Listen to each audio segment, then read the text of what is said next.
Oh, what's going on, everybody? Welcome to episode 415 of FloWrestling Radio Live. I'm your host, Christian Piles. If that opening shot is any indication, we are in for one heck of a show. Ladies and gentlemen, to my left, straight from the streets of Baltimore County, Daniel Roy Lobdell Jr. What's up, Watermelon Man? I am the Watermelon Man. It's my favorite fruit, and I wanted to celebrate that today on this special occasion. The walrus. Willie is the walrus. He is from Willie Saylor. No, he is from Easton, Pennsylvania. He was in Greensboro, North Carolina, and we're happy that he's joining us today. Willie, how are you? Wonderful. I just woke up from like a 14-hour nap. Well, good. I'm not kidding. I don't think it's called a nap. Look at his... Yeah. Yeah. I think anything over 3 hours is officially sleep. Sleep. You have engaged your REM cycle. This guy knows more about circadian rhythms than anyone, Daniel Roy. Straight away with Eagle of Freedom. And the Bronco of victory, 2-4 Denver Broncos. 2 in a row now. 2 in a row, back to back. Are they the hottest team in football, Kyle? Spot the lie. Yeah. I think so. Over the last 2 weeks, there has been not a team that has been better than the Denver Broncos. That is measurably At fact. beating teams that the Denver Broncos have played. Especially that. No teams in the NFL have beaten the teams that the Denver Broncos have beaten the last 2 weeks. Hottest team in football, bar none. Holy cow, a lot to get to. Starting with your shirt. What kind of shirt is that? It's a watermelon. It's a watermelon shirt, and I choose to. It's my favorite fruit, and I like this shirt. I decided to not wear a shirt with a wrestler or a wrestling team or wrestling brand on it, and it's causing quite a stir. It really is. Understandably so. It's a very I like this shirt. Sometimes you just take chances in life, Willie. Okay. Speaking of taking a chance, I don't think it's really taking a chance, but I tried to have an organic segue. Kyle Snyder to Penn State, to Nittany Lion Wrestling Club, and a lot of thoughts, a lot of things to discuss about this. One, there was a couple things that surprised me about just how it played out. Because we heard months and months ago, we may have even talked about this on the show, that Kyle's wife, medical school, going to be looking around, considering other training opportunities based on where she winds up, right? So we knew that an Ohio State departure was possible. Ohio State knew it wasn't some major secret, right? Yeah. That this could happen. Maybe we didn't talk about it. I don't know. Either way, irrelevant. So we knew this was possible, but then find out, like last week that he's going to Penn State. Whoa, didn't realize that the timeline was right now. It seemed like a post-2020 decision that it was going to be. And, based on Kyle's interview with Bader, that is a recent change. Like basically at the World Championships, Kyle's wife was like, hey, just go wherever you think and we'll figure out medical school, right? So that's what happened. And then Kyle now at Penn State. And really the thing I was expecting, whether this was the reality or not, was I was expecting Kyle's message to be very much family decision, needed to make a move. I think I can still be successful at the place wherever I wind up. And Kyle's message was very much not that. It was like, this is a wrestling decision to get me better at wrestling where I think I can be my absolute best, which I didn't expect that. But it's probably more authentic from him in that way, right? That he's going there. And I have a lot of thoughts about what this means for Kyle, what this could mean for Penn State, Ohio State, etc. But I want to go to Willie for a little bit first and just get your initial thoughts on the Snyder departure. Well, like you said, back when at the U.S. Open, I had dinner with Brandon Slay, and we were just classic BSing, And he mentioned that this would be a possibility. He's close to Snyder, and he was saying about the different medical schools that his wife was applying to and this and that. And he said it was possible that, Kyle ends up somewhere else at a different training center.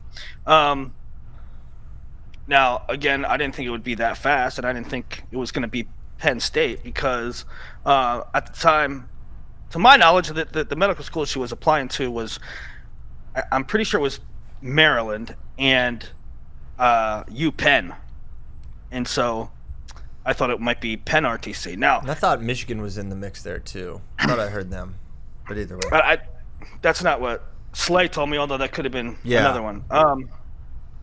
So I don't know. It turned into something that was like by necessity for his wife, right? And she was going to medical school, and what the timeline on that was, I didn't know. But his performance in Kazakhstan, I think, sort of changed some things, and not only changed some things, maybe for him, but also in our perception of why he was doing it, right? Because he looked a little different. He looked like he needed another offensive gear. He looked like he needed another to diversify his offense, and he lost to Sharifov. He didn't lose to Sedgelayev. If he loses to Sedgelayev, we're all like, okay, Sedgelayev is like the GOAT. But he loses to Sharifov, and I think collectively the wrestling world, including pundits like us, including coaches around the country, including wrestlers at a high level, all went, Kyle needs to change up a little bit, right? Yeah. And so I think collectively in our brains it went from Kyle might go to another RTC because of his wife to Kyle probably needs to diversify some things. And that's that, right? And apparently Kyle believes that also, because getting to the next topic of this situation is the message, and the message is pretty sort of, I don't want to say shocking, but not what I thought it was going to be, and so we'll move on to that, right? Yeah, we can go there. Daniel Roy. I think it's always extremely difficult to kind of look yourself in the mirror and say, whatever I'm doing is not enough, I guess, whatever the word that Kyle wants to use.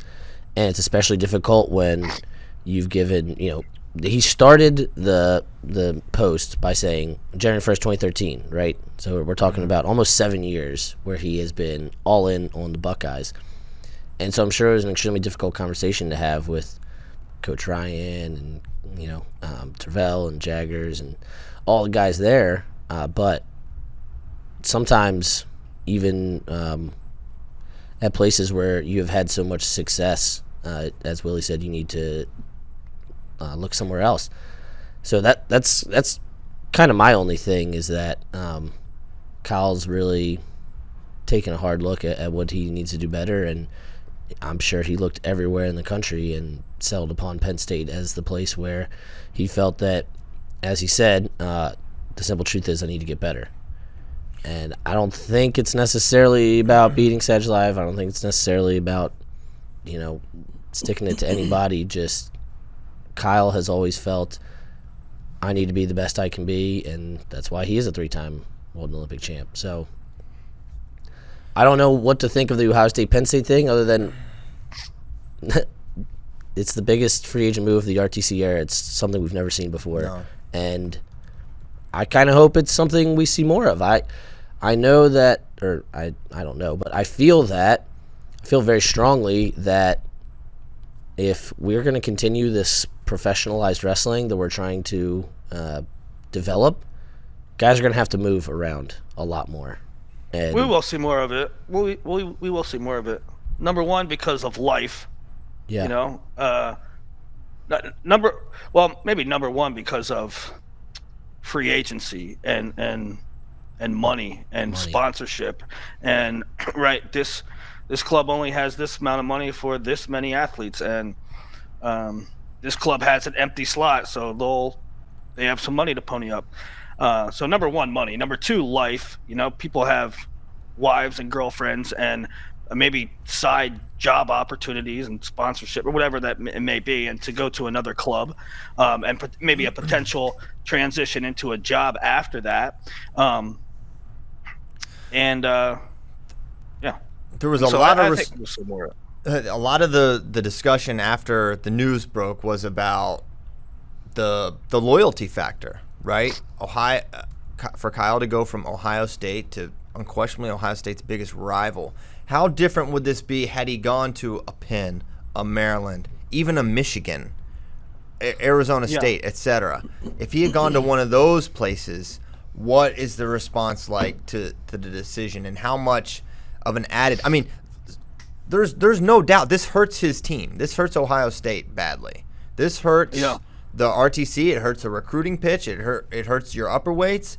It's an overall bad thing for Ohio State to lose someone of Kyle Snyder caliber. There's no other explanation, right? There's no sugarcoating that he hurt Ohio State when he left them. Now, is it his? He's certainly, and I say that not as a saying he did this to hurt them. Of course he didn't. And certainly Kyle Snyder has repaid tenfold his obligation to Ohio State through NCAAs. The guy came out of Olympic red shirt in the middle of 2016, so he could help his team, so he could win that weight at 285 when they needed him. He won 2 world championships, an Olympic, won the Olympics while he was there. So he's more than held up his end of the bargain. I'm not saying that, but it undoubtedly hurts Ohio State when he leaves. Yeah, I mean, I think it's a smart move. I think it's a smart move for Kyle, and I don't know if you want to call it. I think it's ridiculous to call it disloyal. I think it's ridiculous to call it selfish. Well, it is selfish, but that's okay. He is a one-person corporation, right? I mean, and he should be selfish. his success is tied up in his decisions, right? Right. So he absolutely should be making selfish decisions. He's a wrestler. All he needs to worry about is making himself. His profession is being good at wrestling, so he has to make selfish decisions, right? Mm-hmm. And look, we all recognized it. I mean, everybody recognized it in the way and the manner he lost to Sharifov, right? Mm-hmm. Kyle Snyder is one of the best wrestlers in the world, perhaps the best wrestler in the world. There's only, in our minds, there was only one question. If, when you go into a world championships and you say there's only really one guy that can beat Kyle Snyder, and it's Sedgelayev, and then he loses to a guy that you didn't see coming, and in the way he lost, there's nothing. All of us said collectively, Kyle needs to diversify. He needs to evolve. He needs to, and then a month later, he goes to Penn State, who can really evolve him. And some people say, yeah, no kidding, smart move. And other people say, wow, he really did in Ohio State. No, I'm not. I mean, he's doing. It's the best, most logical decision for Kyle Snyder. Yeah, I don't know how you disagree with that. I don't disagree. Not with you, that. people. Right. Sure. I mean, I think it comes back to a lot. But I think the partner situation has to be a huge factor. I mean, he mentioned Varner, but Varner is just like one of like 6 incredible partners he would have there. Kale's still rolling. David Taylor, Bo Nickel, Kassar, Neville's. I mean, just the myriad of bodies that he could go with while at Ohio State or Penn State is insane. And it's the guys that can give him a variety of feels too, right? Mm-hmm. Yeah. I mean, and Gwiz is often in there. And I think the one thing that we all see in Kyle as an area of improvement is probably fluidity, and who wrestles more loosey-goosey than Penn State, right? Mm-hmm. Yeah, but now a part of me is like, well, sure, that's an area of improvement, but like, I don't know, Kyle. I feel like Kyle is who he is to an extent, right? He's not gonna be able to do like morph into this like far ankle like wizard now at this stage of his career. Maybe so, but I just feel like stylistically he's kind of got his niche carved out, right? But I do think there's a lot that can. I mean, I don't know this actually. I'm just assuming that there's things that they could work to help him improve different aspects. I wonder if they're going to change because Kyle obviously loves lifting, right? So I wonder if they're going to change kind of the way and the manner in which he lifts, right? Because when we look at Kyle Snyder, he looks like a beast, right? Whereas when you look at some of the Penn State guys, they're not built like Snyder, but there's obviously incredible functional wrestling strength. And everybody says Nolf is super strong, Nichols super strong. They're just kind of these longer limbed guys that it doesn't look like that. So I'm wondering if they're going to kind of rearrange his body in some ways to kind of more match how their other guys are built. The topic of Kyle Snyder's lifting regimen has been frequently discussed, right? It's been something like, hey, should he lift this much? And maybe it seems like he lifts more than he does because, like, it's always on Instagram, him going super, super heavy with squats or something like that. Right. And I don't know if it is or isn't the right thing for him. But I think if you're at a stage where Kyle's at, I'm sure you probably look at everything and factor everything in, right? Like, all right, maybe I do need to look at how much I lift or the way I lift or the strain that puts on my body. I don't know. But certainly his strength is also a big asset of his as well. I'm under the impression, or I was told, that, I don't know if it's true, but that Penn State, lifting's like an optional deal. Really? Wow. Whereas most programs, they have a lifting component. I'm pretty sure at Penn State it's optional. Like, it's not a big part of what they do. Okay. So Stephen Kyle. But what are you thinking, bud? What were your thoughts when you heard the news? I was pretty surprised, but when you sit down and think about it, it makes a ton of sense. I think it's just surprising because we saw Kyle build up this rivalry with Penn State when he was in college. Remember he sent that tweet about hell coming with him? There's no team he wanted to destroy more. Yes. And now he joins kind of that team. So it's surprising who it is, but at the same time, it makes a ton of sense. yeah, Did you guys get a lot of questions about how this move impacts Bo Nichols' weight decision? Because I thought that. Bo's between if I'm an RTC, how do you not go after Bo Nickel right now? Yeah. Well, because I don't think he's going to wrestle after 2020. I think he's going to do MMA. Maybe. So it's like a 1-year rental. I feel like you hear that a lot about guys. Yeah, they'll do this at MMA. I've been hearing Jordan Oliver MMA for so long now. The guy's. I really think Bo Nichols going to do MMA. Yeah, I kind of do too. But let's talk about the message, though. Like, do you find it surprising that he wrote what he did? Well, that was what I was saying. Yeah, I thought it would be family, coded. I feel like I can reach my goals here. But it was like, yeah, I mean, I was like, I think it was he basically says, this is where I think I can go to get better, no regrets, but this is the path for me to improve in wrestling. Basically, I've learned what I can learn at Ohio State, and it's time to move on. Yeah, I mean, to me, I thought it was incredibly, honest. Yeah. Almost surprisingly honest, right? It's like, yeah, everything you say is probably true, but, I mean, do you think it's shade to Ohio State? No. Or it's just Kyle No being way. honest? No. No way. I don't think it's any shit. I mean, I think it's just honesty. I don't think there was any shade towards Ohio State. He said he stood by every decision he had made so far, but it was just time for a change. And this, he'd been there since 2013, I guess, or 2014. That's when he committed, and of course his senior year was spent at the Olympic Training Center. So, for all intents and purposes, yes, he's been there for that long. Yeah. So I don't know. No, I didn't read it that way. I don't know how Ohio State took it. I haven't spoken with anyone there about it at this point. But here's where my mind went. It's like I'm just always thinking D1 lens.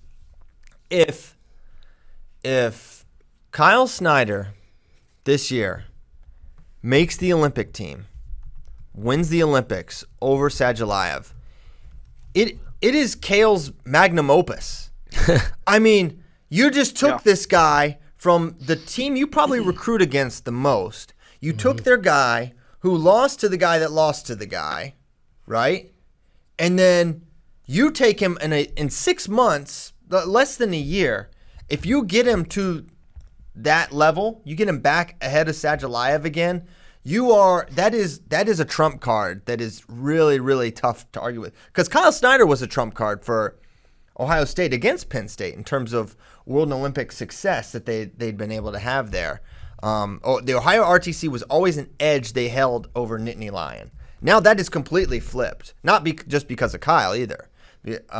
It's been kind of trending that way the last few years, and now with Zane making 2 teams, and David Taylor's now a world champion, and Bo Nickel, et cetera. Yeah, there was a time when Ohio State had Tervel and Kyle and Stieber, and they kind of put they were the most consistent RTC, right? Yeah, I mean they had Angel and they had Sean Bunch back in the day, Reese Humphrey. There was one year they had 5 of the 7 guys on the team. Yeah, 5 of 7. Which Keith Gavin, J.D. Bergman. Which now there is a lot of things need to happen, and Olympic trials are extremely difficult. But it is not out of the realm of possibility that Penn State has 4 of 6 guys on the team. Yeah.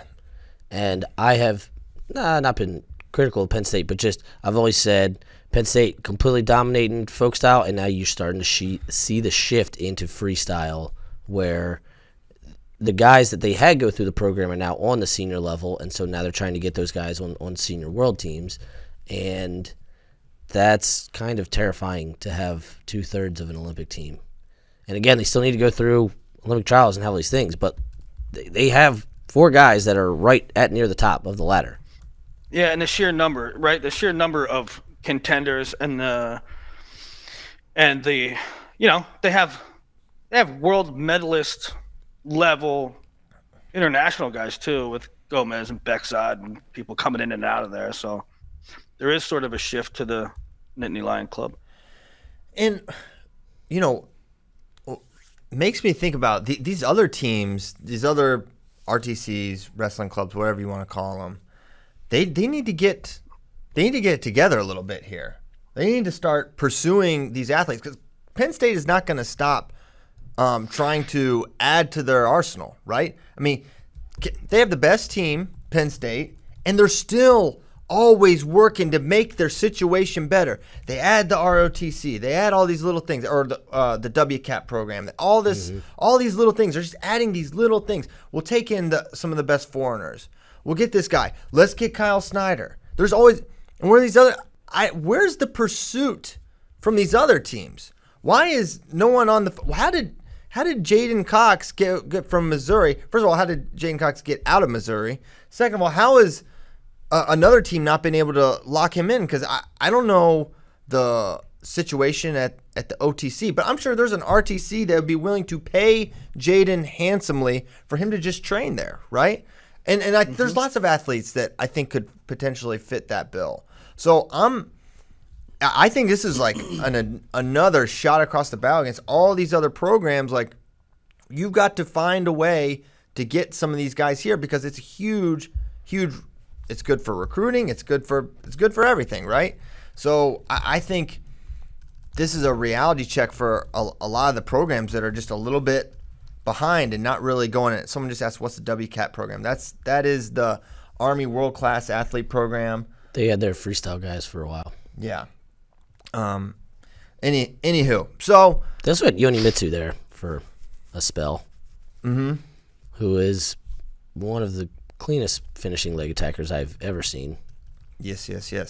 So that was another thought I had. Like, they've got to these other organizations and entities. Man, if you just think, okay, I'll snag some alums along the way as they graduate, and then that'll be my team. I think you're thinking in the past. Like, yes, get those guys. Yes, keep those your alums, but you also have to have like a free agency sort of mindset, right? Because these guys can be bought. Well, I think that gets back into the RTC discussion that we had a while ago, and where your loyalties lie, where your paycheck lies, and they're still having to try to catch up to Penn State in terms of trying to win NCAA titles, and kind of Penn State is thinking a lot more senior level now because they feel pretty confident that they have the tools in the shed to continue to win NCAAs. So it kind of gets back to all that and the nature of RTCs and where coaches need to spend their time and resources, and it's not easy to do, right? And I think, of course, it comes back a lot to money and what coaches are able to raise. I know that Tom Ryan's raising money and Tom Brand's raising money and all these coaches are raising a lot of money. But I think we will see teams I think as Willie said, we will start to see teams go after more of these guys, and hopefully it creates a healthy economic environment for wrestling. Penn State is sort of in a unique situation, and I'm going to say in a unique situation in which they put themselves. And number one, first and foremost, in their success, because Kyle Snyder can be optimistic and move to Penn State and have this optimism that if anybody can make me better, it's them, because of the success of the guys in their room. I mean, David Taylor's in their RTC, and he's an organic guy. He went from a Penn State wrestler to a Penn State RTC. Mm-hmm. Bo Nichols, same thing. So it starts with the success in college, and it starts with the development of those guys in college. But also, and you can say, what other institution has that? What other institution is producing guys that on the senior level? Bo Nichols makes a Final X. David Taylor wins a world title. Kale is an Olympic champ. Varner's an Olympic champ. Okay, there's no other place with that. And number two, dollars and cents, right? They got the funding. They got a big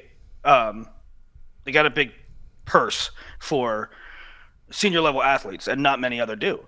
So I think the first step, and the first step is easier said than done, is creating success in the upper weights. But probably the first step is raising the money and having the funds. If you're an institution, if you're Oklahoma State, say, you need to have that. You need to have the kitty to lure these athletes. If you're Iowa, you need to have the funds there to get senior level athletes in there. And maybe Iowa does have the money. I don't know. Ohio State certainly has the money.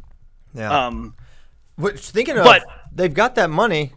Do they get in the free agent? They got a lot of cash sitting there that they were going to spend on Kyle Snyder for the foreseeable future.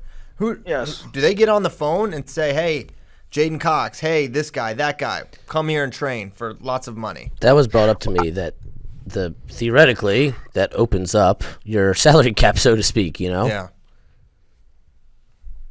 Yeah, I don't know where the money goes. I mean, I'd like to see that was a good point, list. Willie. I was going to say it's no secret Penn State has more money than everybody else for these RTCs too. Yeah, and some people like to use that as like a crutch. Well, yeah, they have more money. No. Yeah. Bro, that's an asset. That's here. That's here. That's hard work, going out and getting them. They didn't. And it's smart. Yeah. They didn't have that when they got there. They made that. Listen, Troy Sunderland, just go back. Rewind in time. It wasn't always like that at Penn State. This was built. Okay? This was created. It wasn't inalienable. It just wasn't like a thing, a part of being at Penn State. You had all this money and all these assets and the great wrestlers, and the wrestlers wanted to go there, and it had all this stuff before. Penn State was Penn State, and then they came in and changed the whole game. Yeah, like the low-level wrestling thinkers, when the Kyle Snyder news goes out and you see the comments below, how many low-level wrestling thinkers commented, the rich get richer? No, the smart got richer, because that didn't exist before they got there. Those funds didn't exist before that happened, right? So it's a part of building something special. And, you either go out, and if you're another program, you go out and you fundraise and you lure these athletes there and provide those opportunities, and that becomes an asset not only to your RTC and your aura, but also to your college program, and also as a carrot at the end of the stick to high school recruits. And yeah, I mean, they built it. It's not just it fell into their lap. Yeah. Okie doke. Any further Snyder talks? Just I don't. It's not specifically about Snyder, but just kind of going back, and I was trying to remember the circumstances of Varner's move because I was racking my brain trying to think of any other thing that had been this big. Yeah, because Kale left in the middle of his career. Well, right. So Varner had another year left. So Varner won his last title for KJ, right? And so 2010 NCAA's Varner wins. Then at the U.S. Open, you go back and look at the 2010 U.S. Open brackets, he was Nittany Lion WC. So the move was immediate, and he hadn't made a world team yet, and he hadn't won Olympics yet, and his coach was there, so it was kind of a logical thing. Whereas Snyder had already won worlds, had already won the Olympics, had already graduated, and moved without a coach moving. So And he's staying with the staff, right? It's not like right, Kyle Varner was coached by Kale, and then Right. Kale went to Penn State. Kale'd always been there. I just was, and especially given Kyle beat Jake and all that stuff. Yeah. Okay. Good stuff. Steve and Kyle, parting thoughts. No, I think we hit every angle of it. Kyle to Kyle, you're okay with this decision? I am. It was a classy move. The way he announced it and honestly put it out there. No monsters were involved, so it was great. No monsters. Very good. Okay. Do you want to? I know who's number one on the show. You guys are going to talk a lot. Super 32. Any high level discussion you want to have there? Or do you just want to save it all for tomorrow's show? I don't know. Anything? Well, let's start with this. What did you point out? What resonated with you? Because if it resonated with you, then probably that's the broader stuff that's interesting to most people. Well, I think what's cool about Super 32, one is anyone that wins there is just so the landmines you have to navigate to get there. So it's just like it's just a legitimizing thing that can be. You can say Fargo champ, and you can say Beast champ, and this champ, that champ, and there's always a little Super 32, you won it. Holy crap! And that's probably the most. That's probably the most overarching thing is that we talk about tournaments being tough all the time. This tournament, there's nothing like it. From 186 to 170, guys, it got better. It got better, and I think largely it got better over the.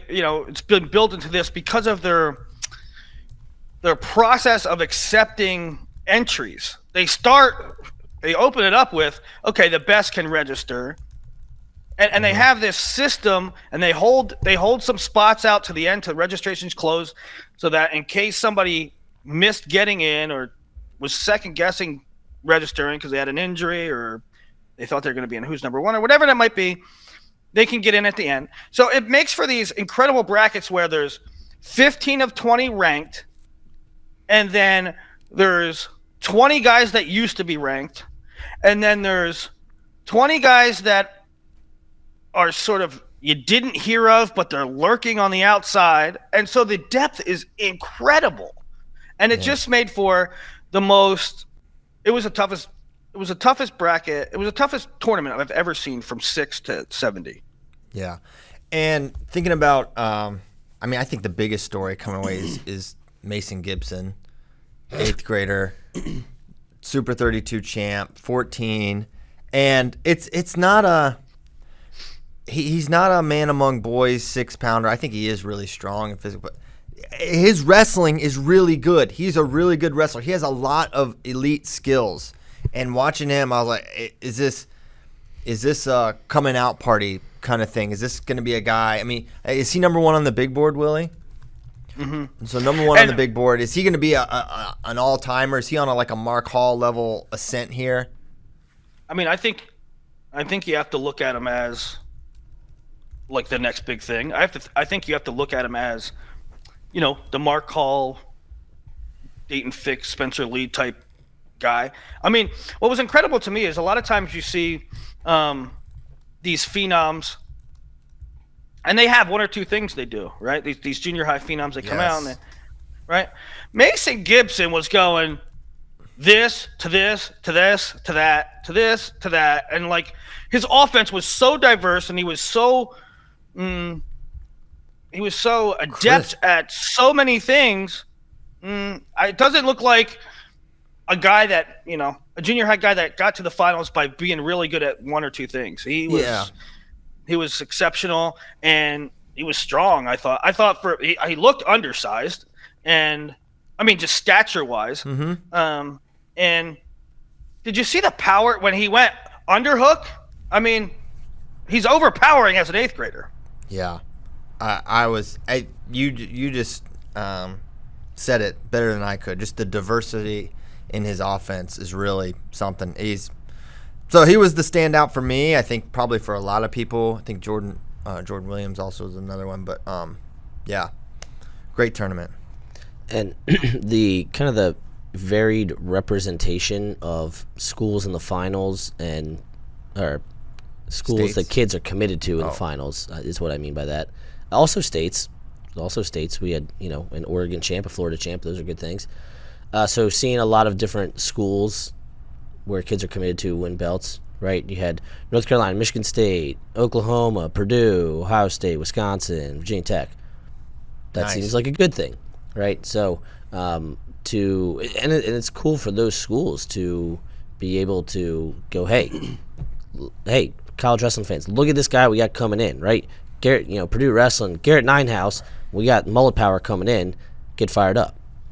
Boiler up, even. I'm Yeah. boiler up real quick. Boiler Elite. Katka is a specimen. That's kind of a scary looking heavyweight, man. Given the circumstances and the size of Kappas, that's Super 32 finals, it's 1 versus 2. Is that one of the greatest mat returns you've ever seen in high school? Took him to his back. He's something. Yeah.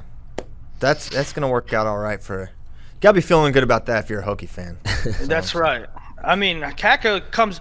It's surprising, right, that guy comes in number 1 in the country and sort of is the most impressive guy. Like, I mean, he's wrestled the number 2 guy in the country, and he pretty much killed him. Yeah, he's real good. So yeah, Super 32, great tournament as always. Want to get to? So we're doing our countdowns, the different teams. Did you like that, Willie? Yes. Okay, Willie likes it.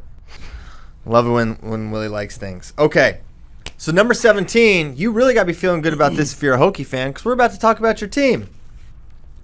The Virginia Tech Hokies squad come in 17. If you don't know what we're doing, if you missed last Thursday's show, you should go back and listen to it, because we're counting down into the season, the top 20 teams. So we did 2019 and 18, which was Oklahoma, UNC, and Pitt. Thank you.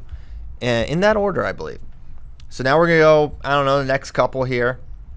Starting with number 17, led by Coach Tony Roby, Air Frayer, Jared Hott and company.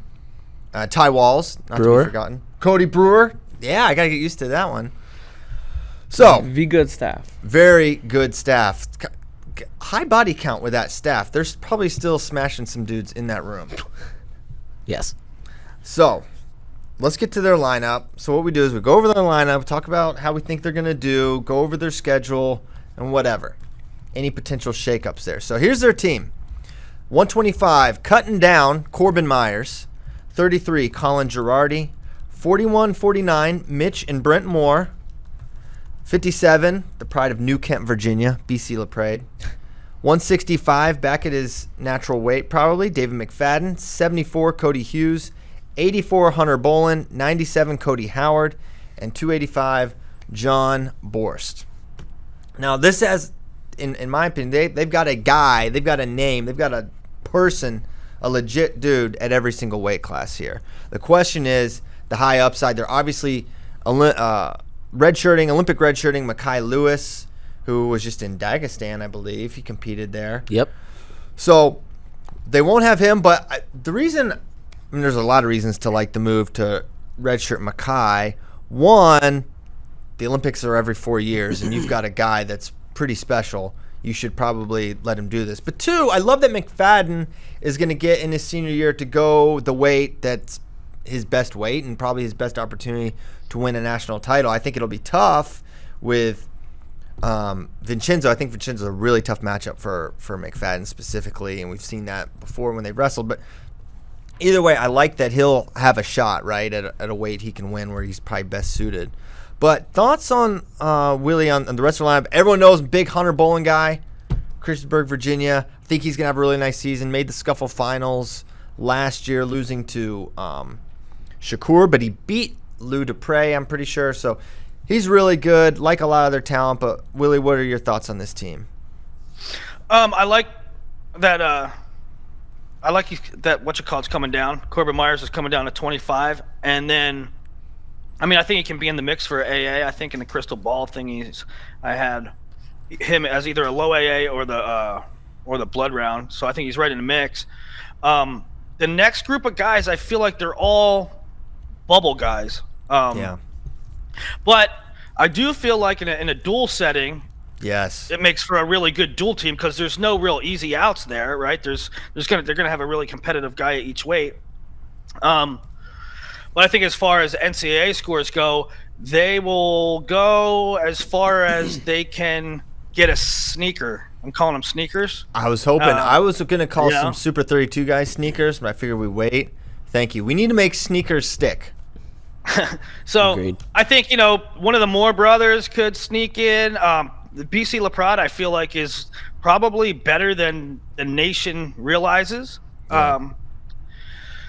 But they're up. But then you get to their upper weights, and their upper weights are phenomenal with McFadden,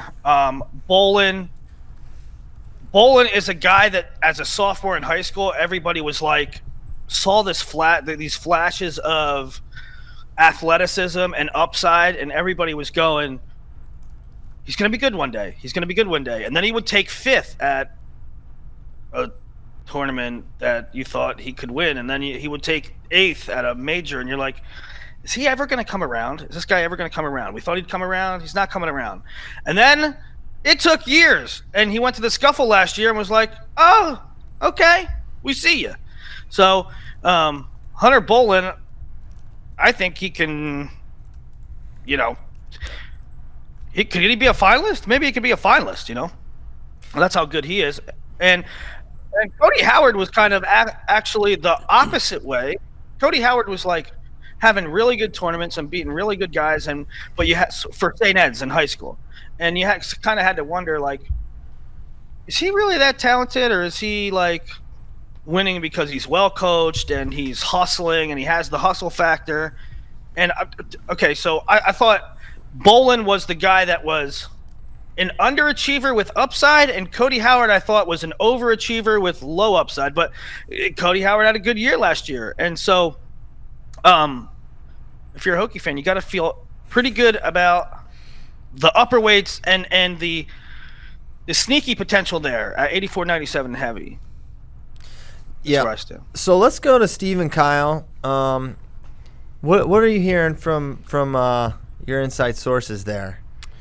Anyone we should keep an eye on? Yeah.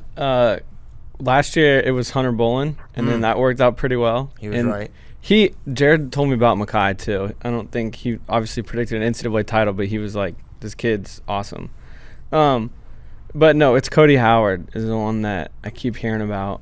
Just they're really excited for his upside, and the dude works super hard. And then, like Willie said, you can see it in his high school matches. He gassed dudes because he wrestled so hard, and he still has that same pace. So they're really excited for him to get on the mat.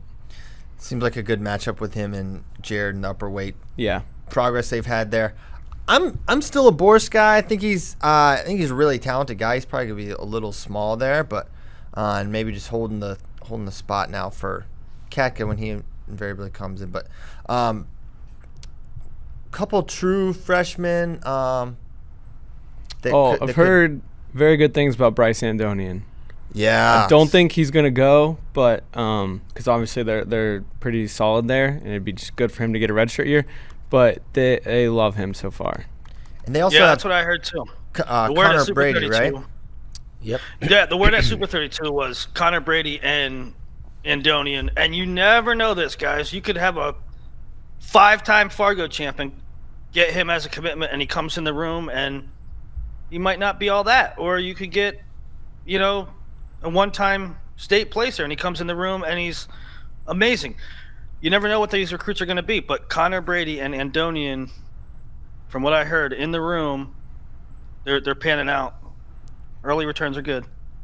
So, and I think it makes sense to redshirt those guys. With Mackay out, not going to make a serious push for probably a trophy this year or anything. They're ranked 17th currently. They're going to be good. I think really good dual team. Tough to see them. I don't know if they have guys that can place high apart from McFadden, maybe Bolin.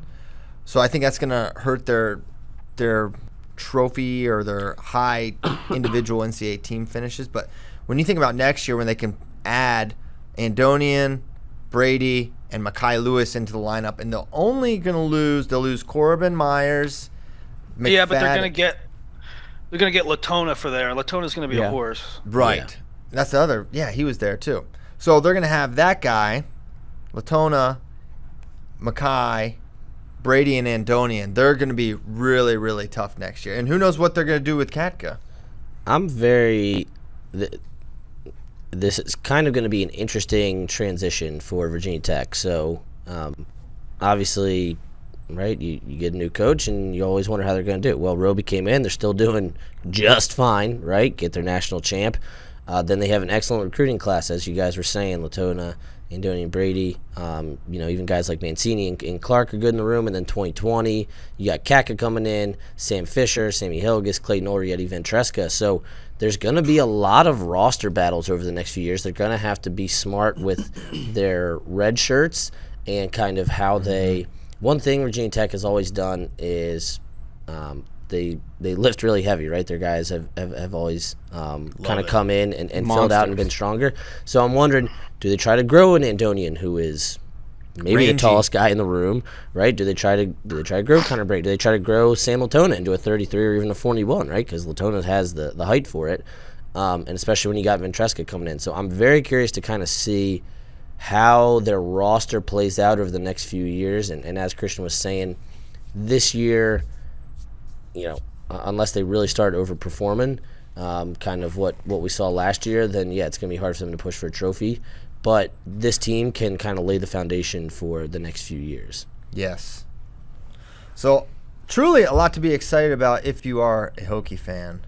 Now, their schedule. They'll do the Southeast Open live on Flow, as is CKLV. They'll be at both those. Those are kind of the tournaments they go to.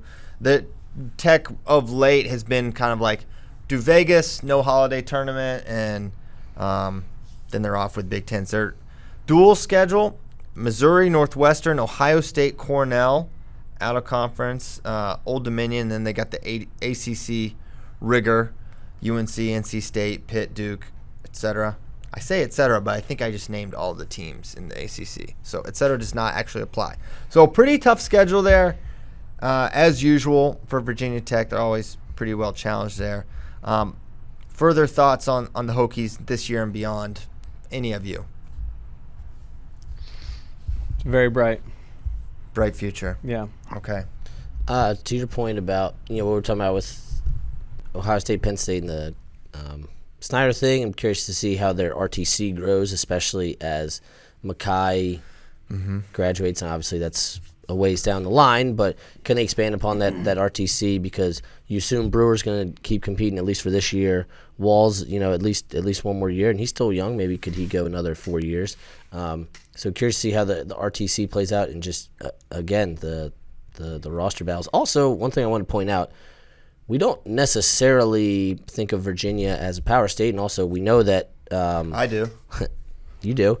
And also they obviously pull a lot from Ohio and PA. They're always recruiting up in Ohio and PA. But they have 4 starters from Virginia this year. And none of them are remotely close to, holes in any way. They're all going to be qualifier level or better. I think Girardi can surprise some people this year. Obviously, you talked about Borst and Bolin. He almost beat And then RBY last year at Scuffle. Yes. Yeah, that was an insane match. And then BC LaParade's another one. He battled some injuries and scrapping. They also have a starter. They also have a starter from Maine, which you don't see often. Cody Hughes.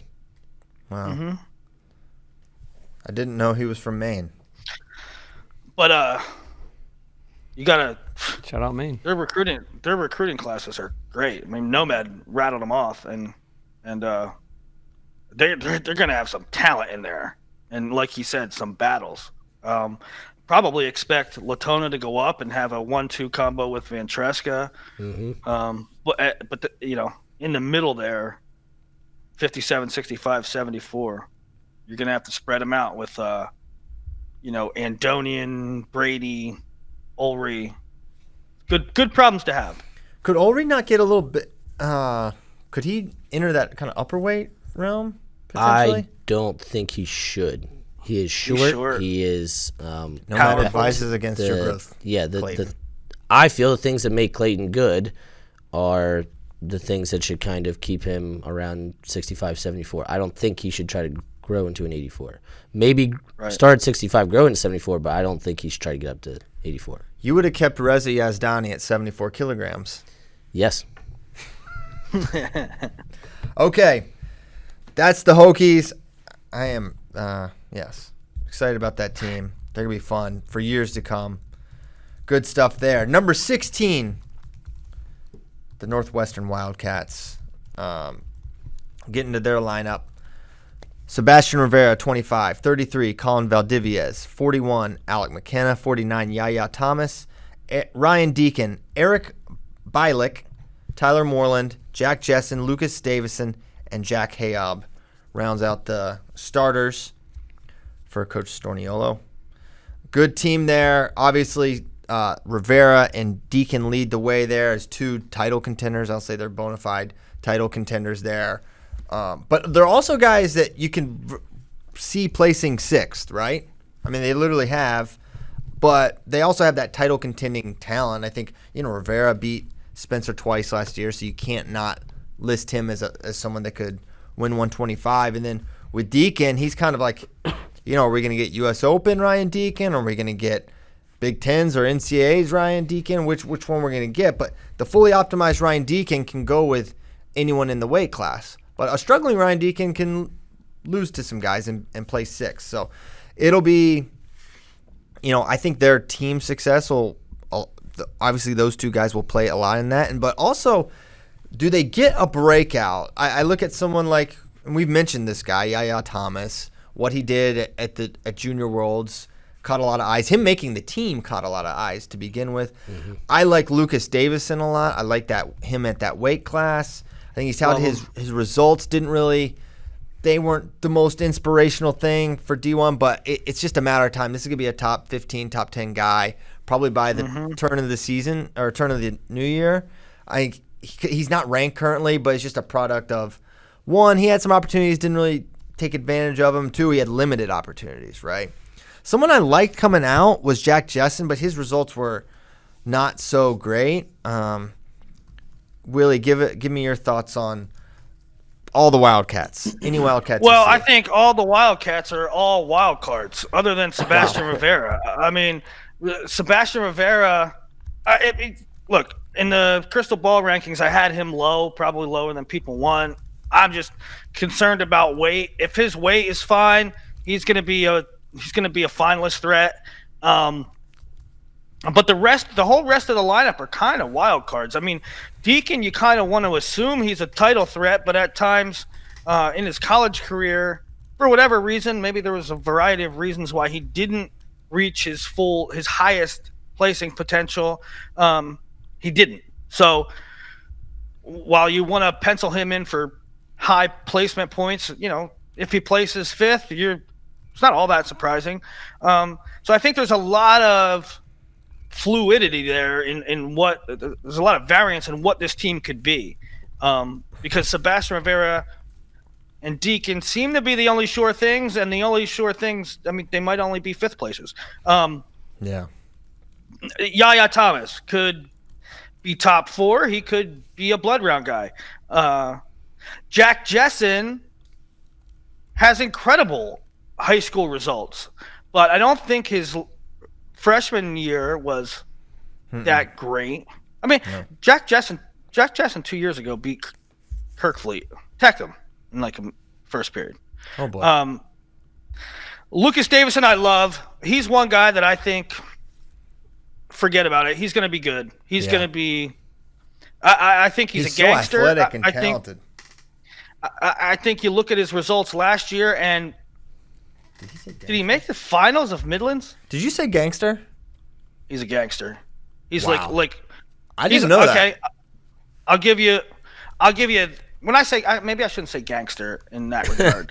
What I should say is, Christian loves this. He's in a gang. Terminology. Nope, Christian loves this terminology when I use it. He's a lights on guy. So oh boy. I would say while you say his redshirt year results weren't incredibly inspiring, I will say Lucas Davison also knows that he's in redshirt, and when he's out of redshirt, I think his inspiration level will go up. So long story short, I am very optimistic about Lucas Davison. Long story short, the lights weren't on at Cleveland State Open, where he went 1-2 with losses to Brandon. Is that what Whitman. he did? And he lost to Andrew Davison, his brother. It's really his brother? Yes. He really lost to him. He really wrestled him and lost 8-3. They were probably fighting like over the remote or like. That's what real siblings do. They compete against each other. Yes. They do not forfeit. Oh, okay. Oh, shots fired at who? Who did that? Figure it out. Figure it out. You got it, the internet. Okay. Anyway, I really believe in him, and so, I see a lot of variance for this team. If they approach top 10 status, not surprised.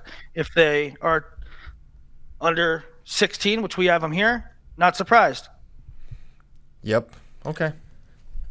So they have 6 sophomores in the starting lineup, which seems like a lot. But their lower weights are where they kind of have more experience, right? Rivera's junior, Valdivia's junior, McKenna's a senior, Deacon's a junior. So kind of going to need to figure out what they're doing going forward. The recruits coming in, Max Mayfield, Frankie Talshahar, David Ferrante, and Jaden Martin. Talshahar has made Ironman finals. He's made Akron finals. And, another guy who has shown flashes of brilliance. Max Mayfield out of Nebraska, Ferrante out of Illinois. So kind of curious to see where they go moving forward. But Deacon and Rivera are going to carry the torch. I'm with Willie, though. I think Davison is going to have a good year. I do, too. And then Yaya, we've said it 100 times now, but is Yaya going to make the jump? Is the weight class going to be better for him, right? Not cutting as much. And if you get 4 All-Americans, then all of a sudden you start being a lot more attractive to recruits. And also, and I was talking to Jimmy Kennedy about this weekend, just like changing the message. I love Jimmy Kennedy. He was talking to Jimmy Kennedy. In fact, the finals were he was talking to Jimmy Kennedy for about an hour and a half. Finals are about to start, and I'm like, the broadcast is supposed to start. Nomad, can you please not talk to Jimmy Kennedy for this long? Maybe text him later. I don't know. He wouldn't get away from Jimmy Kennedy. Loves him. He's a great guy. But Jimmy said, a lot of what they're doing is changing the message of the program. That's not just an elite academic institution, that you can also accomplish your wrestling goals there. And so that's why they're really pushing to try to have, obviously they want everybody to All-American, but I think they have like 4 guys who really, on paper, have the opportunity to do so this year. Yes, 4. That's how I see it, too. So their schedule, CKLV and Midlands, the Ken Craft Midlands, which they will host. Which means we could get a double dose of Rivera Mueller again. Ooh. That would be juicy. Mm-hmm. Their dual schedule, Virginia Tech, UNI, Penn State, Michigan, Ohio State. Yes, I know those are in conference, but I still list them because not every Big Ten team wrestles every Big Ten team, so it's notable. They have a tough dual schedule, tough tournament schedule. They will be tested. I hereby declare it. All right. Want to do one more team? One team, one dream? Let's head to Princeton, New Jersey. The Tigers, Coach Chris Ayers. Go Tigers. So, 125, Pat Glory. 133, Jonathan Gomez. 141, Pat Darcy. 149, Mike D'Angelo. They go back-to-back last names that go D, comma. Okay? That's got to be helpful. Love it. You got to love it. 157, Quincy Monday. Dale Tiongson. Travis Stefanik. Kevin Parker. Pat Brucky. And Obina Aja. I'm not as familiar with his work. It's Obi. Obi? Yeah. Well, I think his name's Obina, based on, what his name is. But, okay, so there's a team. I think this team's it reminds me a lot of Northwestern. You got two guys, Brucky and Glory, that you think should probably can enter the title contending thing, but maybe not. Maybe they're just like kind of good high placers. Then you've got some other guys that like maybe they could break out and have really nice years, like a Quincy or a Mike D'Angelo, but you don't really know. It's like there's little signals, but there's not a ton of evidence. So basically, this is also Northwestern. Very similar teams, very similar upside, potential, a lot of names in the lineup that are good. A guy like Kevin Parker, Travis Stefanik, Tiongson were all solid guys coming out of high school. So good team. Willie, your thoughts on this good team? No Kolodzik. That hurts. Yeah. You know what? They had Kolodzik on the poster to buy tickets. Which confused me for a moment. They're just tricking them. They're tricking their own fans. Mike D'Angelo, I think, is a guy with upside.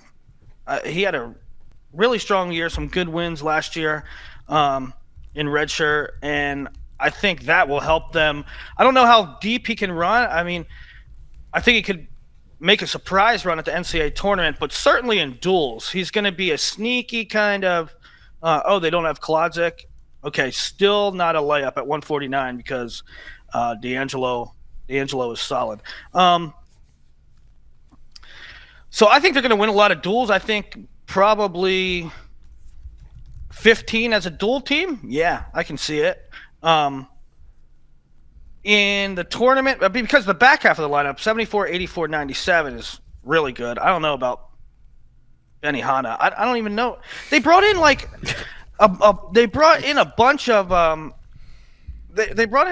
of heavyweight recruits. They had the Super 32 champ from last year.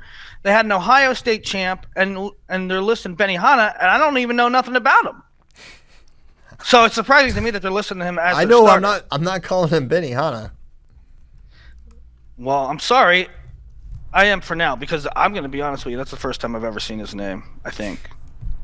Willie, who once famously said he knew every single wrestler on every single D1 roster. You did say every wrestler on every roster. That happened. That happened. Huh? Close to it, I do. No, we stump you all the time. It wasn't close to it. You said Hold on. This is another court reporter situation. He's deflecting. This man's entering his senior year with a total record of 8-19. Are you sure that this guy's starting? Yes. No, I'm not sure. Of course I'm not sure. No. This is just what was listed. They brought in some big time they brought in some really good heavyweight prospects, like several of them. And they very well could be gray shirting. Yeah. They very well could be, but why would you start Benihana? He might be the only one that's left. What do you mean? Anyone that's left? The guys that they have, the kid from Texas is probably better than him right now. Christian Arenao's also on the roster. He's something. Yeah. Yeah, he is. The kid from Jack Del Garbino is coming in, and so is the kid from Texas. Aiden Connor. Aiden Connor, yeah. Where's he from in Texas? Dallas. Not in Texas. Not in Texas. Missed that guy. Hey, fun fact. Do you know that the creator and founder and launcher of Benihana was in fact a wrestler. Wrestled in the Olympics No kidding. for Japan. Mm-hmm. It's isn't it like Steve Aoki's dad or something? Oh, what? Something Remember like that. Steve yeah. Aoki was at Beat the Streets? Yeah, I remember that. And then I had to be like, who the heck is this guy? Everyone really thinks he's famous, and apparently he is. You saw? Now, how do you know? How do I know what? How do you know Steve Aoki? What do you know about him? They're His buddies. music's awesome. What is his music? What is his song? His house music. He's house music. You listen to house music? Hell yeah. Since when? Anyone? How much time have we spent riding around with Willie Saylor, Daniel Roy, Stephen Kyle, myself? Has he You don't listen to- ever? Hold on. Has he ever played anything even resembling house music in his car? And he's gonna drop. I do all the time. What do You don't listen to Diplo? Who? Listen to Diplo? Diplo. No, I don't know what that is. Nomad. Nomad. I would totally. CP's dating himself here, so I would. I'm fine to date myself. I don't. You know who's mind. a big house music guy? It's Brock Height. That's not surprising. I believe that. I don't believe you are, but maybe you are. Maybe you don't ever play it though. Yeah, I was right. Hiroyuki Aoki, Steve's dad, was a Japanese-born American wrestler who did found Benihana. He qualified for the 1960 Summer Olympics. He didn't go. He said Yeah. no thanks. So okay, so this dude made the Olympics, started Benihana, and gave birth to like one of the most famous whatever music people ever. It's quite a family. Also starting heavyweight for Princeton Tigers. That is a trifecta. Okay, enough of that. All right, well, hold on. Let me do the thing that I've been doing. Do the thing you've been doing. That's where I was going. So, a lot of older guys on this team, right? A lot of guys collecting 401ks here soon. DRC and D'Angelo and Parker and Obi, all seniors. And then Dale Tiongson, Pat Bruckey, and Jonathan Gomez, all juniors. You guys know I'm a huge Pat Bruckey fan. Coming in, they got Anthony Clark, Luke Stout, Nick Masters, Jonathan Myers, and then the aforementioned Kaladzic coming off red shirt, as well as Lenny Merkin coming off red shirt. And maybe Sebi the Sloth starts for them also. Who knows? Wow, that'd be a huge development. So Sebi? they got some guys. Yeah. Who is Once Sebi he- the Sloth? Oh boy. That's way down the rabbit hole. You got to go on Instagram and figure that one out. Yeah, you have to log in. I'm surprised they have Monday going 57 again and D'Angelo at 49. I thought D'Angelo was bigger than Quincy Monday. Clearly, I am mistaken. Well, he was at 50. He redshirted or whatever they call it, their little workaround situation, at a 57. I thought primarily. So And I thought Monday was a little undersized for 57. So maybe Quincy's been hitting the weights. maybe so. I don't remember seeing him when we were there. I don't remember seeing him in the weight room. He's not Instagrammed it, so we don't know. Their schedule: Princeton Open in Midlands, Lehigh, Oklahoma State, Iowa, Northwestern, UNC, NC State. As far My as God. out of conference. That's The first weekend in That's a December. dual and schedule. Rutgers. They go. Kyle, give the rundown. What is the date situation with their brutal weekend? Well, they I think it's in December, but on a Friday they wrestle in historic Gallagher Iba Arena, and is then they will historic. get on a plane and they will return to Princeton, New Jersey, where on Sunday they will wrestle the Iowa Hawkeyes. Wow. And that they also wrestle North Carolina and North Carolina State. I'm pretty sure in back-to-back days on the road. Back-to-back days. 10th and 11th of January. That's really difficult. When a lot of coaches say they'll wrestle anyone, anytime, anywhere, these coaches actually mean it, Yeah. and they don't care. They don't care. There's mounting. Yeah, one weekend, or at least one weekend a year. He hates his team. Hell weekend. He puts them through some stuff, but they come out better on the other side. True test of mental fortitude. Sometimes when you work home and homes with Oklahoma State and Iowa, they have to be on the same weekend. Sometimes. I thought it was similar last. They had a weekend like that. They had Iowa, Wisconsin last year. I thought it was tougher than that, but yeah. That So they sounds had a- pretty tough weekend no. to me. Princeton had a Oklahoma State weekend where it was like Oklahoma. I I'm remember looking it up right Glory wrestling. I'm looking it up. Kolodzic wrestled. Oh, they Kolodzic wrestled UNC and Oklahoma State, 11th. and Okay, 12th that's what I'm hosted in thinking of Chadwin. because it was like Caden G. Feller and O'Connor back to back for Kolodzic, Yeah. something like that. Got it. Maybe Princeton's just one of those teams, and they were like this last year, that if they're wrestling, you're gonna watch. yeah. There's gonna they're a fun team to watch. They're gonna fight for 7 minutes, and there's always usually like the Glory Lee match, in the duel last year, and Ashnall and Kolodzic. There's always like some big time matchup like that they do a good job promoting themselves. They're just, you want to watch that team, and I'm glad. it's not always I'm glad the they're at case for Midlands. teams in this rankings range. They had a good Midlands last year. And so yeah, I was trying to think of the team. Lehigh went back to back Penn State and Iowa. Nice. Not in the same weekend, but back to back. It was their like back to back matches. So, Also, Coach Princeton head coach Chris Ayers, his daughter Chloe won Super 32. So Yeah. congratulations that's awesome. to the Ayers family for that. Very cool. Okay. Oklahoma State last year, it's not that it was a super tough two teams, but they wrestled, I'm making sure of this. Yeah, they wrestled West Virginia at Friday night at 7 p.m. and then wrestled Pitt the next day at noon. That's brutal. It made weight twice in, I'm not good at math. Less than 24 Joe hours. Smith didn't. Not Joe Smith. Yeah, he didn't, and it probably hurt Dayton in that match against Philippi. That was said. Okay. Now, where are we going here? Do we have questions from friends anywhere? Stephen, Kyle? Do we have questions Oh, for friends? yeah, you know what? I didn't do that. Hey, that makes two of us. I didn't do it either. I'll just look So through just your everyone, replies. just get in Twitter and let's just find something. All right, from Bailey Brown. He wrote a poem. I'm stalling for you a little bit here, Kyle. All right. Roses are red. O'Toole wrestled great. When will Ben Askren invest in a bank? I don't know. What in the Sam hell? What? I don't know. It doesn't rhyme. It doesn't rhyme, which I love. It's slant rhyme. You gotta give credit for the slant And- rhyme, Willie. And Ben, when are you going to invest in a bank? Listen, you think Ben or has no shoot. money in banks? He's got some money in a bank somewhere.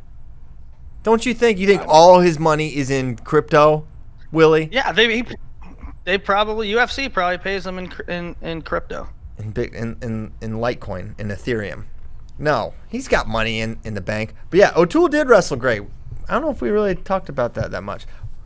All right, Got the- I'm ready. Big Keegan O'Toole fan. Shout out to Keegan. He's going to be awesome. Go ahead, Kyle Brackey. All right, from our man Sam Herring. I'm going to re-ask a question that my man at Dominic Deputy asked in August because I think y'all might have a little more to discuss here.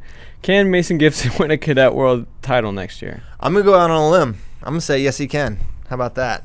Remember when I read that question, I didn't know who he was because I don't know who 7th/8th graders are often. It's hard enough for me to know the high school guys, right? Definitely didn't know him then. Willie did know him. Willie said he was on the trajectory. Willie? Yeah, I thoughts? would say I listened to, because he tweeted that. He tweeted the segment of FRO where we answered that question before, and I was like, yeah, he's on the same trajectory as Mark Anthony McGowan. I would say that he's past Mark Anthony McGowan's level already. So, can he win a title? Yeah. I agree. Brock Desert, who I met. 3 count no biscuit. Yeah. What sport is the best complement to wrestling in your guys' opinion? Football, track, cross country, gymnastics, BJJ, other? Gymnastics. I was going to say gymnastics as well.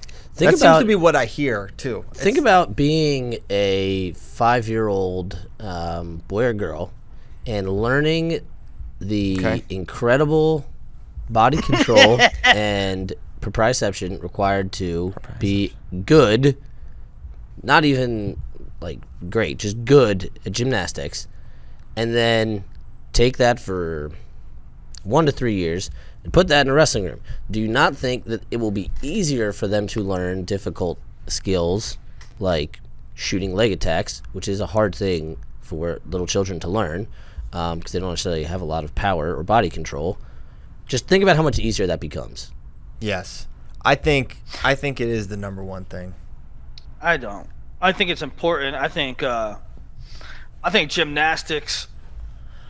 I think if you were trying to create like an awesome wrestler, you would put him in gymnastics at a young age and teach him to do certain things, and by but like after like 5th grade, like after a couple years, you don't need to do that. I think I have long thought that wrestling is hand-to-hand combat.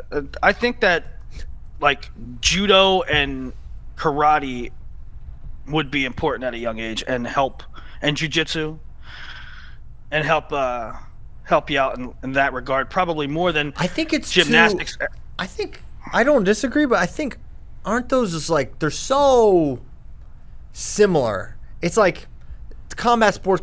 It's like there's not enough of a difference to say it's really a compliment. It's almost like in so many ways the same thing, right?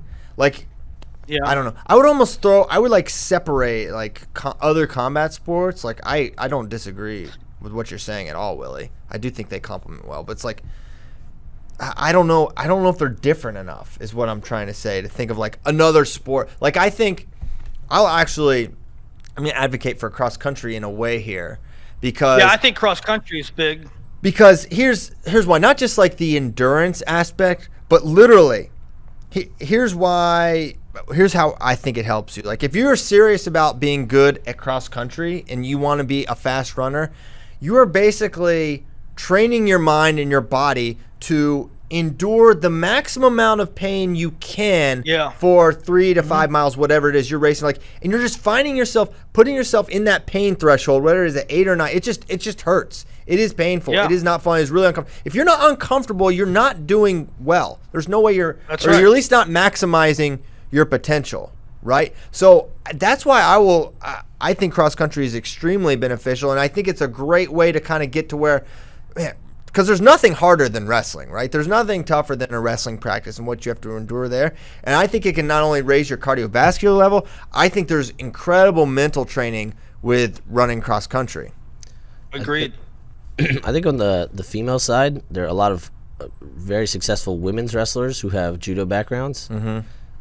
And in fact, we had Skylar Hattendorf was cadet world team member and also was on, I don't know if they use the term cadet and juniors in judo, but an age level judo team as well. Like this year, she did compete at both world championships, and that's just an example from the younger ranks. There's a bunch kind of going up through at the senior level as well. Okay. Do you have another question, Kyle? I have one. I had one. Go ahead, Steve. Dan. Sean Warner, father of one, Jacob Warner, does the Super 32 title or top 4 finish hold as much weight as Fargo title finish or Ironman title finish? And I think this is a very good question because it kind of touches on a lot of things. I'm going to start because I asked the question.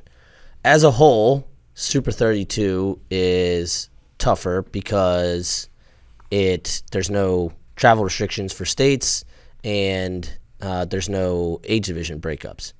However, so overall, Super 32 as a whole, tougher. However, you have to look at the individual contents of the brackets. A Fargo bracket can be tougher than a Super 32 bracket. An Ironman bracket can be tougher than a Super 32 bracket. So it's just a matter of kind of looking at the individual brackets and who is there. Fargo, you can have graduated seniors, right? Ironman, you have a much smaller concentration of talent. You have 32-man bracket, whereas Super 32, you might have a 190-man bracket to win. So it's just a matter of what each individual field looks like at your weight. Dion Williams. I was hoping Willie would win. Okay, That. That's something he felt like I gave him likes to. I gave him a little space there. To me, it's totally. Don't ever come at me with a ranking question and say my kid took 6th at Ironman. My kid took 5th at Super 32. To me, the name of the tournament is wholly irrelevant, and what is relevant is the guys he had to beat along the way. Now, Peyton Hall is thoroughly established as one of the top wrestlers in the country. He's beaten a lot of ranked guys. He's made a lot of high placings where he's beaten ranked guys. But this weekend, he got to the finals by not wrestling one single ranked individual. And there was a lot of ranked individuals there. They got knocked off along the way, and Peyton Hall didn't wrestle any of them. So, it's about the individuals you wrestled and beaten, and not about the name of the tournament. So it's a tricky question. Yeah, that's why I'm glad Mr. Warner asked it, because I think it is a valuable question for a lot of parents with kids who want to be high level. Dion Williams, is Kale the greatest recruiter in wrestling history? I was gonna ask that one. Sorry. Yes. Next topic. Yeah. Yeah. I mean, there's two options. I could Gable. It's him and Gable. Those are the two greatest coaches in NCAA history. And the reason I say I'll actually retract, I don't know the recruiting landscape of Iowa wrestling back then. Right. I don't know who they were or weren't getting. Seemed like they were getting a lot. I mean, Terry Brands didn't start 1 year, for crying out loud. The guy's like one of the best wrestlers ever. They had crazy depth. They had amazing roster bouts. Jesse Whitmer, right? Guy won that NCAA title. He never started till his senior year. So I don't know how much stuff like that was going on at Iowa. I don't know the recruiting class halls, or it was just like all the guys went there and he just developed them at such an insane level. But yeah, I think a lot of that happened. I don't know how good of a recruiter Dan Gable was. I mean, I don't even know how much effort Tom Ryan just showed up there. Tom Ryan's like, I'm just going to go. He was at Syracuse. He's like, I'm going to go. And it was like, I've heard Coach Ryan, I think, tell the story. Maybe it was Gable. Doesn't matter. But like, he just like, he's like, oh, you're here or what? It wasn't like he was like, hey, Tom, come here, be a part of the team. Tom was just like, to reach my maximum potential, I need to go to Iowa. And so he did. Yeah, I don't know if I would say Dan Gable is a great recruiter. Because I don't even know how much emphasis Dan Gable himself put on recruiting. I don't think he did. And certainly I think you don't really know that. I think he probably definitely did. They always talk about those famous stories of him saying, "Oh, when a guy didn't commit, he's like, okay, I got to find someone to beat you." It's a common theme with Gable is talking about recruiting stories. One of the biggest profound moments in Terry is him talking about when he visits the Brands brothers with Royce, and there's holes in the wall there. So I don't know where that's coming from that you think that. I just think that. Things that you said. They're 3 deep. They'd have their third stringer win a national title. I just think he trained everybody so much better than everybody else. And honestly, where were Terry and Tom going to go differently? Right. And that's to a degree, you can say that about Kale too. Now, Kale has some other attributes in the recruiting. I think Kale is one of the best that I've ever seen. Okay, let me finish up this thought first. Iowa has had such great performances and dominance over the years that you don't have to recruit them. There's going to be guys that show up. There's going to be Tom Ryan that show up and say, I want to wrestle for here. There's going to be Tony Ramos who comes to Iowa and makes 2 finals on 5% scholarship. Okay, there's going to be guys that do that. There's going to be guys that go to Penn State. There's going to be Shakur Rashid that goes to Penn State. That doesn't really have a starting spot. Anthony Cassar, you don't know if he's going to start. There's going to be guys that go to Penn State for less money. We all know that happens. But for Kale, I think what Kale does that's interesting is he knows he has a great idea what guys are going to work out and what guys aren't. Mm-hmm. I think he chooses a number 5 over a number 3 sometimes wisely. I think he gets a number 3 to commit and tells him, I'm not really all in. I got this other guy I think I'm going to give this guy the money. And so I think Kale's really good at evaluating who the better prospect is.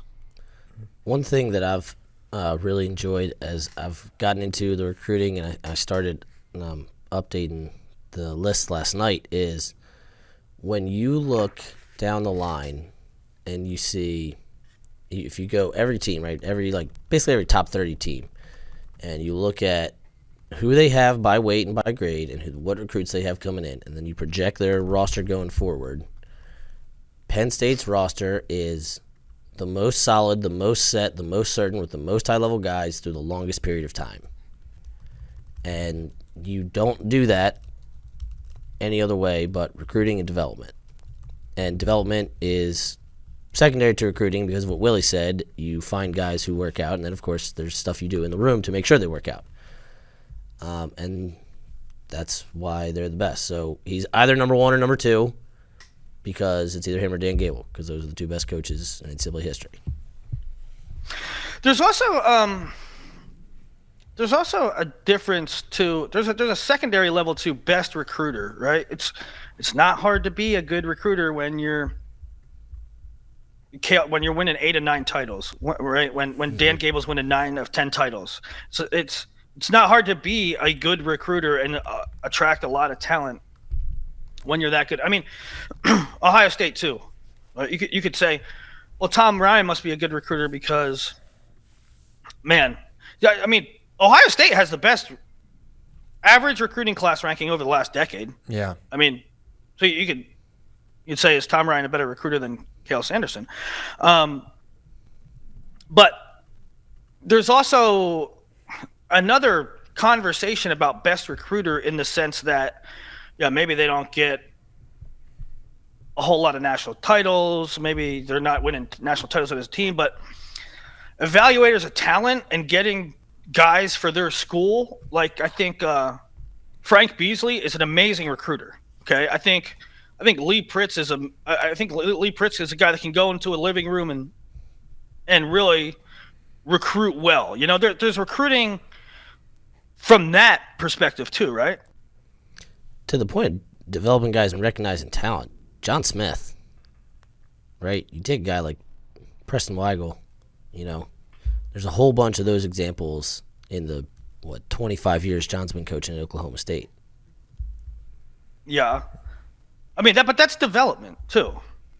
Yeah. Well, that is the hard part of when you're asking who's the best recruiter of all time. They go hand in hand. Because if you're able to recognize that Preston Weigel is going to be a multiple-time All-American, that's also difficult though, because it's difficult when you're evaluating.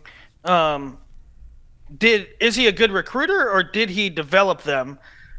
Because we don't know if John Smith or to your point, Chris, Dan Gable or Cale Sanders, we don't know if they went into their living room and said, hey, we really need you. We really want you. We really believe in you. Or if Preston Weigel said, I have aspirations of being a very good college wrestler, and Oklahoma State is one of the best programs in the country. I'm going there, and I'll go there on 10%. I'll go there on 5%. We don't know that information. Yeah. Okay. If the line for Sadulaev Cox was set at +1.5 for Jaden, where are you putting your money? I'm putting it for Jaden. I think Jaden's got a great chance to beat Sadulaev. Now, will he go up? If he goes up, can he get by Kyle Snyder? These are things I don't know.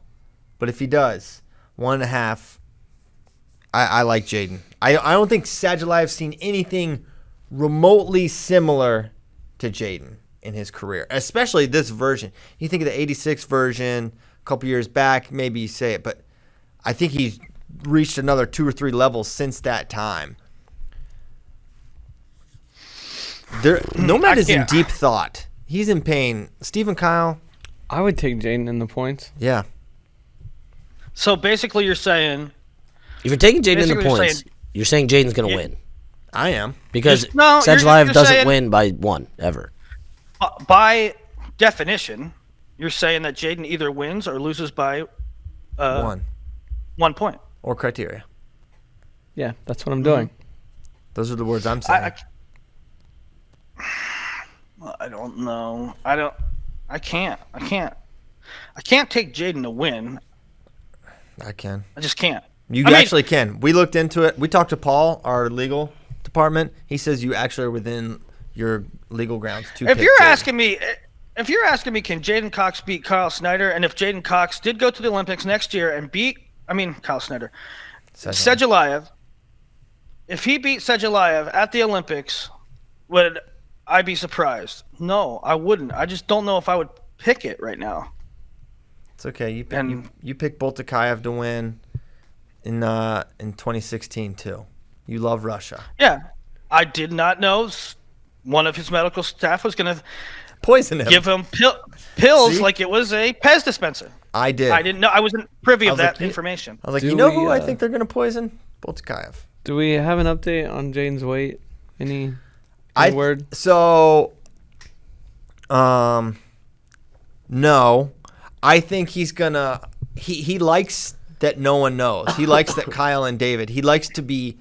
He said he wants to just kind of hover like the boogeyman, and they're just gonna worry about him, and maybe he'll know all the while. I think it'll get out, but I wouldn't be surprised if he just didn't announce it at all. Like, just can we be honest about? Wouldn't it be crazy? There's some point. Daniel Roy Lobdell. When does he have to announce? Or when will he have to register for a thing that says he's going this way? He would have to announce by like March 15th. Why? Because he's already qualified for Olympic trials. Okay, so he has to, but he couldn't like wait till like a week before trials. I mean, whenever the trials registration deadline is, which, for God's sakes, should be 4 months out because you know you're in, you don't. Yeah, whenever that date is when when people will know. I think he's known the whole time. Mm-hmm. I think he's going down. I do too. And, but I don't really care that he won't say it because he doesn't have to. Can we talk about this because it's uber interesting, and it's no secret. I mean, it might be not known to the fans, but it's not a secret, and I think it's fascinating. Is that in circles, it's like, is he going up or is he going down? And people will say, wrestling people, like inside wrestling people, will say, he's going down, he doesn't like David Taylor. I mean, that's what people will tell you. And I go to this guy. Is he going up or he's going down? I think he's going down. He doesn't like David Taylor. I go over here. Is he going up or he's going down? He's going down. Doesn't like David. Doesn't want David to have the spot. And to that I say, why in the world is that the factor? I mean, listen, if the goal is to win an Olympic title, what weight is best for Jaden Cox to win an Olympic title? Well, probably the weight that he doesn't like the guys. No, That's not the correct answer. The correct answer is, what will he perform at best? I just find it fascinating.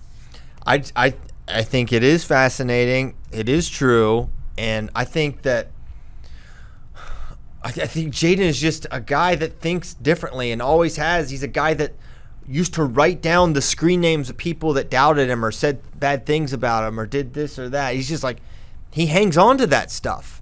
And, no matter bygones be bygones, we're teammates and they won a world title together. I think Jaden very much remembers those tweets that David sent about him after he lost at Worlds in 2017. I understand that. There's also people that say, don't hold a grudge. I just think, here's the thing. The biggest factor should be, what weight are you going to perform at? If that's 86, that's 86. But don't say he's probably going to 86 because he's mad about David's tweets. I mean, that makes zero sense. What if that's the reason, though? What if that's legit why he wants to go down? If that is the reason, Jaden Cox, if that is the reason, that is not the right reason. The right reason should be, what weight will you perform at the best? And the answers might be the same. Yeah. But that shouldn't be the reason. I think it also could be like, we like conflict, we like drama, we like when people dislike each other. And you know what? Everyone in the world, you can lie to yourselves. Everyone in the world likes drama and conflict and all these things. And so whether it's actually true or not, they're building it up in their head that it is like the reason. Well, because everybody wants it to be the reason, because everybody wants there to be this big, that's big not what's clash. happening. I think that's part of it. I think people are really building it up. Everybody got on Tyler Burger. This is not people building it up. No one even knows. Very few people. Yeah, this is not openly discussed. Right? I think it is. Well, I think it is. No, it's not openly discussed. I don't think a lot of fans know about it. Number one, and Jaden is not making this decision based on what the fans want or what the fans are building up. Well, he actually did say he was going to crowdsource it. He did say that. He's like, I should ask the fans. Oh, he did? Yeah, literally after he won Worlds, he's like, I don't know, maybe I should just ask the fans what they think would be better for my legacy. No, Jaden, you shouldn't crowdsource it either. You should make it based off what you think is the best for you.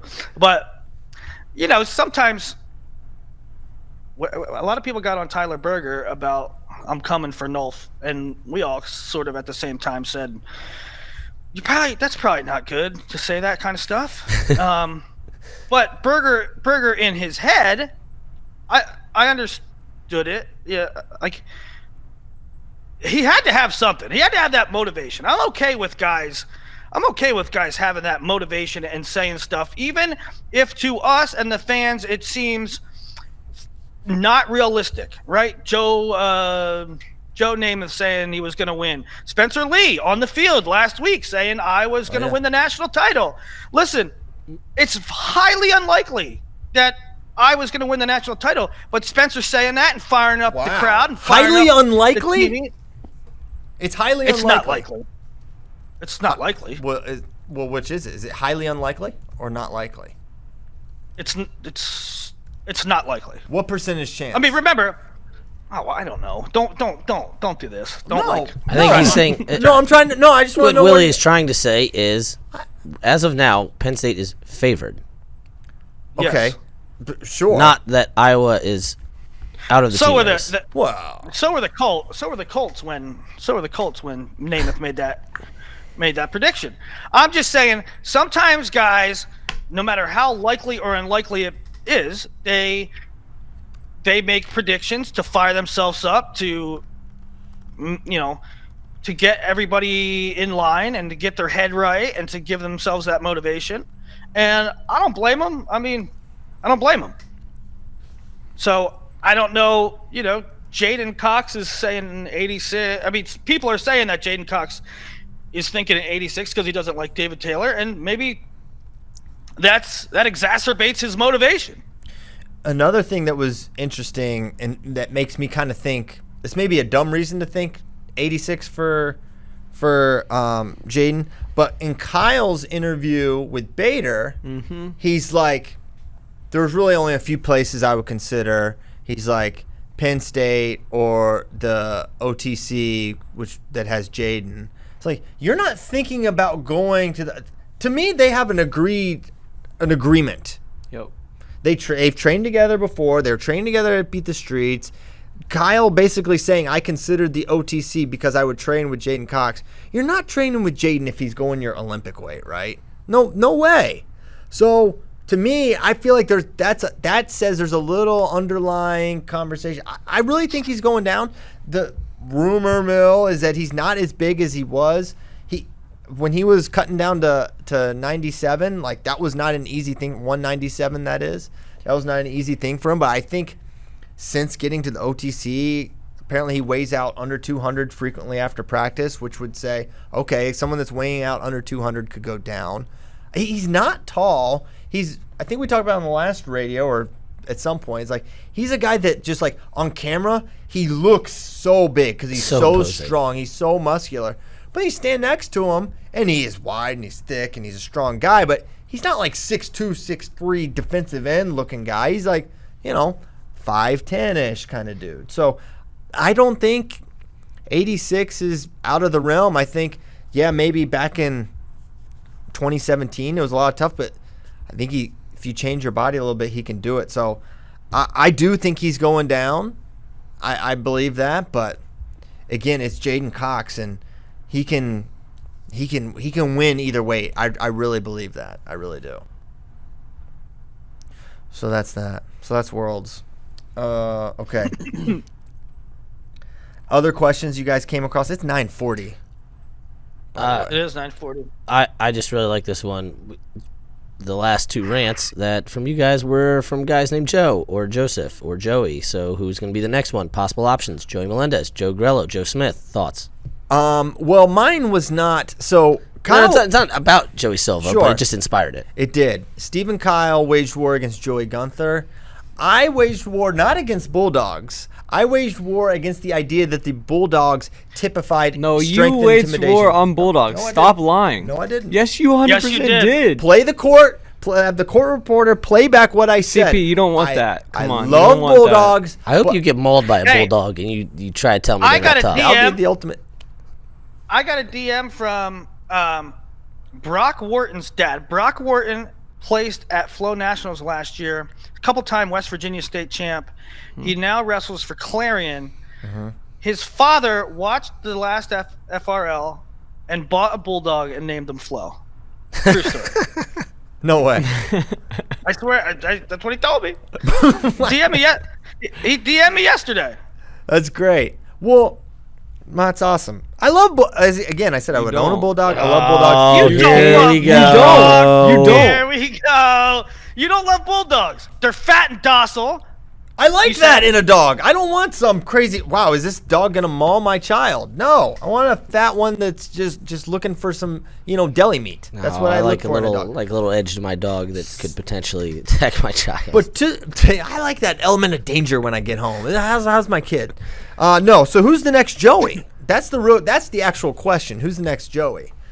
I don't know. It feels like there could be a Joe Smith inspired rant. Yeah. Something about Joe Smith could inspire a rant.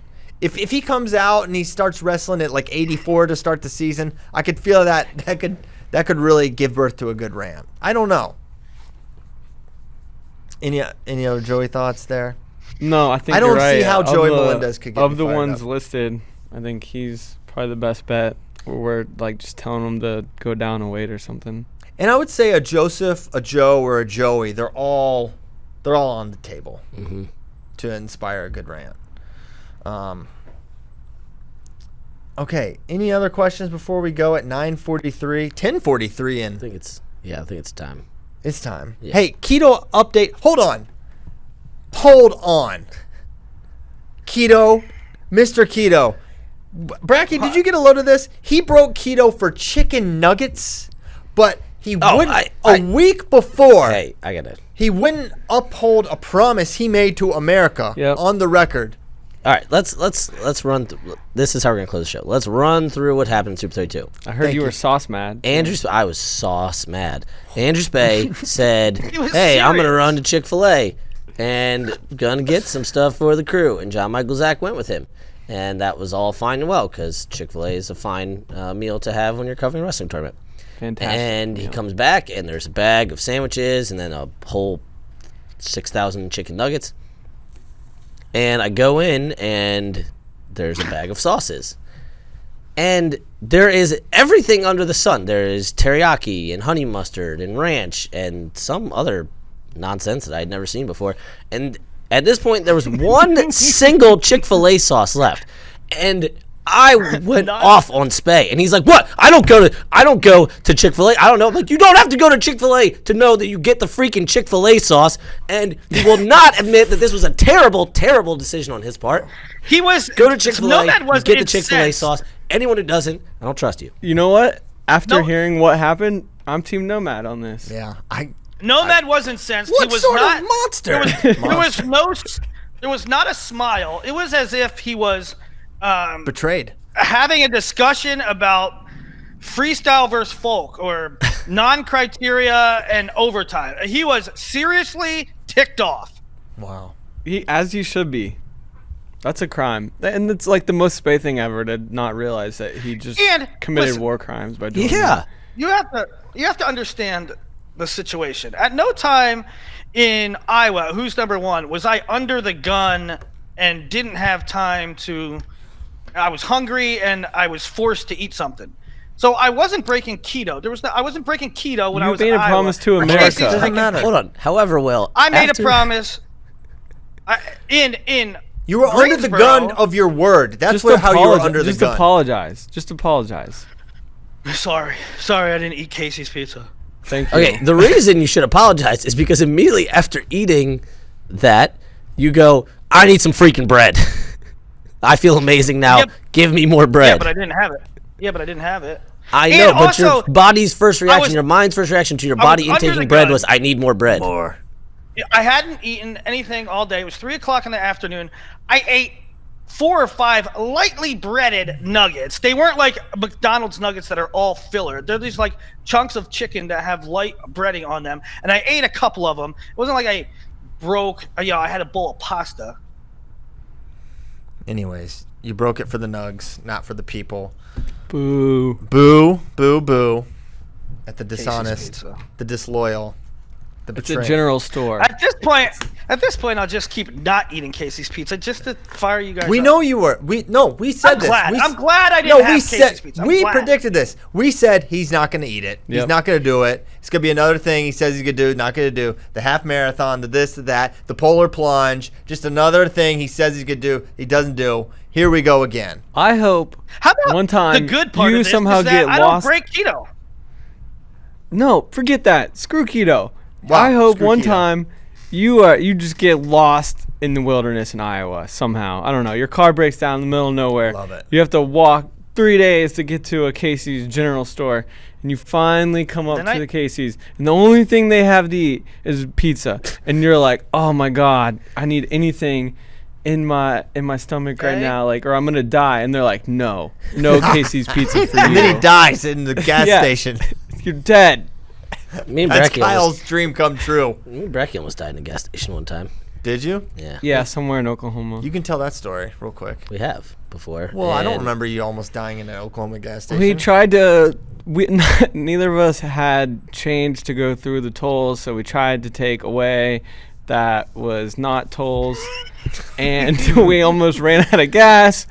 And then we ended up in a legitimate ghost town. There was no humans in this town. We pull up to the gas station, and we were paying at the pump, but we were trying to go into the gas station. There was a sign that said they'd be back in 10 minutes. That's a great sign. And not only that, but this gas station was at the literal end, like beyond the gas station was dirt road. Yes. Mm-hmm. Like it was just, there was nothing. Where was the near death? Just because you almost ran out of gas? Yeah, we were in the middle of a ghost town in Oklahoma. Dang. Well, we're glad you're okay. Caleb Blakeman, we're ready to go. Thank you for your patience. FRL is now 2 hours, so. FRL. We have slowly been moving FRL from wait till D1 starts. The only thing that's going to shorten the episodes is when we do go 5 days a week. 5 to 7 days a week. 5 to 7 days a week. Who knows? We say it'll shorten it. It might not shorten it because we have different personnel. Just so you know, there's momentum for the 5 days a week thing. I think it's going to happen. My goal is to have it by the time D1 season rolls around, which is November. So that's my goal. It's an internal goal. Something I'm going to shoot for. I think you guys are excited about it. I'm excited about it. We're excited because this is 415 down, 415 to go, maybe more. Who knows? We'll be back Thursday, 2 days from now. So we hope that you will join us once again. Thanks so much for listening. Big things going on. It's almost D1 season. I can't wait. And we'll see you in 2 days. Thank you.